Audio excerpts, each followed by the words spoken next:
everyone, my name is Autumn and I am a senior this year, double majoring in English with an individual major in dance and minoring in education, and I'm going to show you what a typical first year res hall looks like.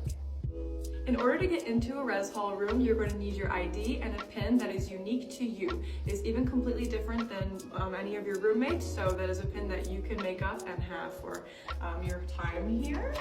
So this is what a typical first year res hall room looks like. The room does come with everything wooden that you're going to see in here. So the beds, the desks, and the dressers. You do have to bring your own appliances such as microwaves, mini fridge, but usually you and a roommate will kind of discuss that, talk about who wants to bring what. Our beds do come up to a junior loft, which is about this high. However, you do also have the option to bunk your beds if you wanted to bring in a futon or some relaxing hangout space in here as well.